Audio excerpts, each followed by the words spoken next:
J.J. Abrams, I've got one thing to say to you. I love you, man. Oh, okay. You're kissing me. You're kissing me. Believe me, no one was more shocked than me. I was someone who was done with Star Wars after... I thought Force Awakens was okay.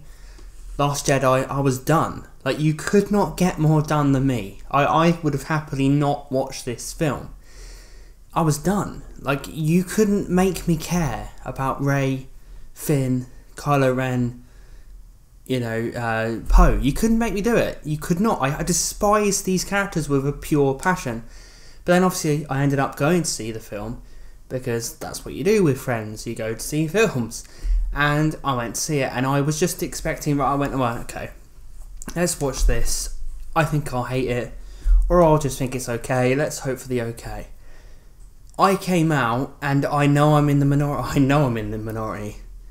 I was blown away by The Rise of Skywalker. I'm still trying to really process this film because I think this is absolutely brilliant and I am baffled by the hate on it. Now, again, I'm someone who hates The Last Jedi. I am overwhelmed by the fact that they managed to make me care about all those characters. It's strange to me. It really is strange what I experienced with this film. I think the first 10 minutes, first 15, 20 minutes, I still didn't care. I still didn't like these characters. And then something just happened. I just started to care about these characters. I feel like the script was so much better this time around. I feel like, yes, they were trying to, I guess the best word is clean up after the mess of The Last Jedi. I can see why people are pissed off because Rian Johnson spent 2 years of his life on Twitter, multi-millionaire, pissing off the fan base, insulting them. So, I felt like in the first 10 minutes, what I'm watching isn't actually what the filmmakers want. They've only done this because they've caved, because they've admitted that it's shit. But then it just went on, and J.J. Abrams should have been the fucking guy from minute one. He shouldn't have changed directors. I don't know what was going on with Rian Johnson's weird art house Fool project.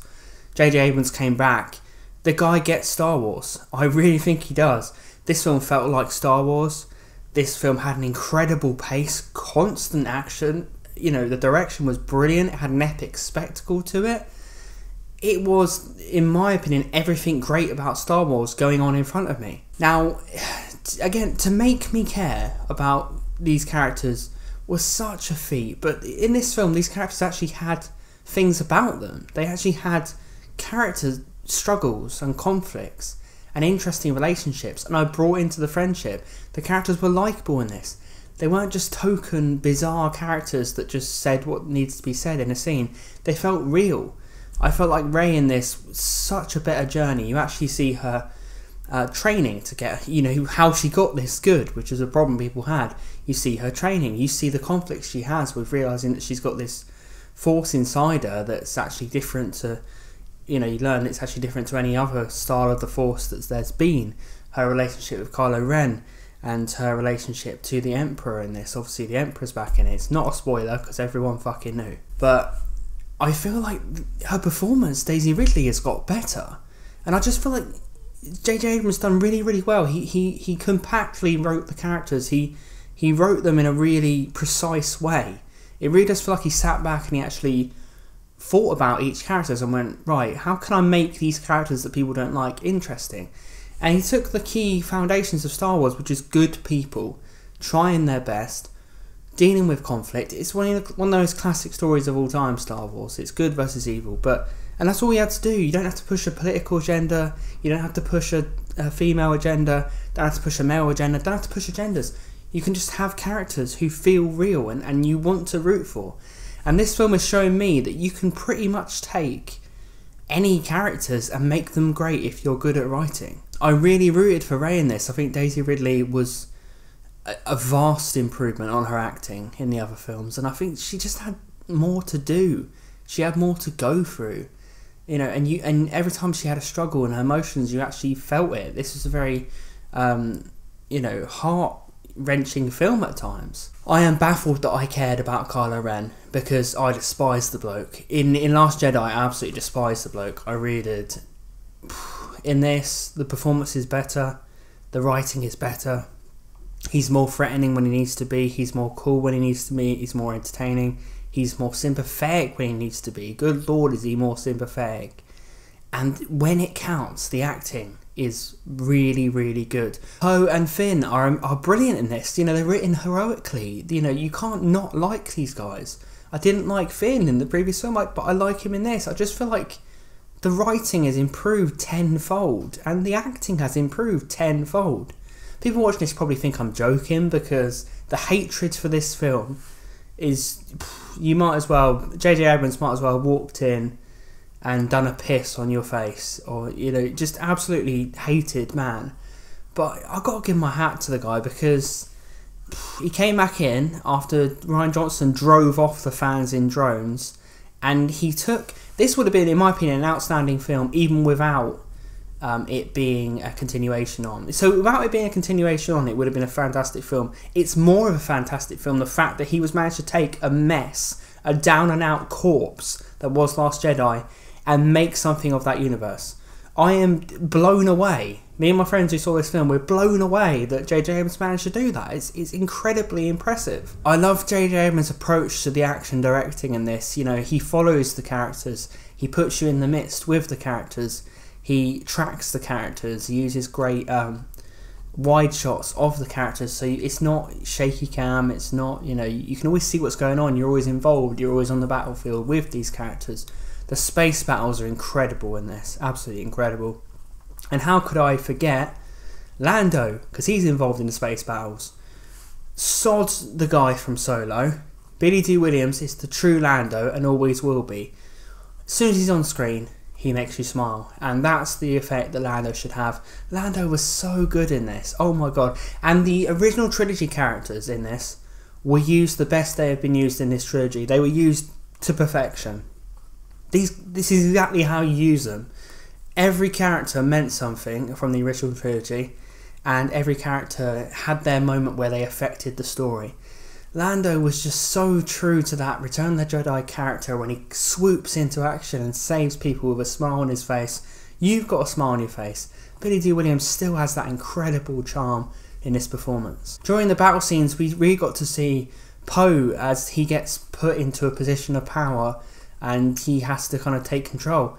And, you know, again, it's a coming of age for Finn and Poe in this. They've got to become the leaders. I think the actors do great. I think there's just subtle moments where you see those little gestures.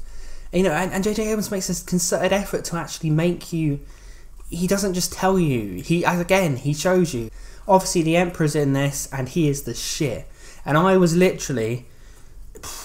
I was against this like the plague. Having the Emperor come back, I was so against it, guys. I was so against it. I thought it was the worst thing ever, because I felt like you fucked up the franchise, and now you're going to say, well, we'll bring back what you want now. Look, you know, be satisfied. We brought back what you want. I genuinely think they wrote it so well. They really did. And, you know, the Emperor in this, the menace to him, the darkness to him, the spectacle to him is unlike any other performance of the Emperor, showing of the Emperor in the whole series. He has a sinister spectacle in this, and he has several moments which are just iconic brilliance. Like, there are several moments in this film which stand up to anything in Star Wars history, by far. So many memorable moments, so many memorable shots. And you can tell they were trying to do that, but it doesn't matter because they really, really work. You know, they really, really work. And the Emperor in this, it's probably the most dangerous and sinister he has ever been. You know, it just gives the film this sense of legitimacy, and it ties it to the original trilogy. And I was so impressed by the way it doesn't shit on those films. For me, when you hear bringing back the Emperor, I think that's going to shit on those films. But somehow J.J. Abrams, he really did write it in a way that he connected it to the original trilogy. And it didn't feel forced. And I know it was cobbled together. I know it was, because the whole thing's been an absolute mess from the get-go. But it didn't feel cobbled together. And it means a lot to me, you know. I'm excited about Star Wars again. I really, really am. This is the best film of the year. I fully say that. I thought Ad Astra was... I absolutely love Ad Astra. Stunning piece of work. But this takes the cake. It's epic in every sense of the word. You know, not even mention the visual effects in this. The CGI is great. The settings are amazing. The Emperor's setting of where he conducts his business is creepy as shit. It looks incredible. The fight that Kylo and Rey have in the sea with all the waves around them is incredible. It looks brilliant. The space battles look amazing. Everything looks how it should look. I feel bad that I absolutely passionately love this film, because I know that you guys watching it, the majority of you don't. And you know, that's fine with me. I just had a wonderful experience with this film. I felt like a child again watching Star Wars. Everything worked. I just was entertained from start to finish. And I feel like J.J. Abrams sculpted a great story, and he really, really weaved it very slowly. And it's so impressive to me, he done it in the face of two disappointing films. And he made it make sense, and I've got to give him credit for that. It wasn't like Last Jedi, it was like classic Star Wars. That's my opinion of this film. It hit all the classic beats of Star Wars, but you can be ambitious. You can have Rey and Kylo exploring sides of the Force that we've never seen before. You can have the Emperor shown in a way we've never seen before. You can have these different characters come in. You can have different things. But I think J.J. Abrams, like he did on Force Awakens, he knows how to stay true to the formula.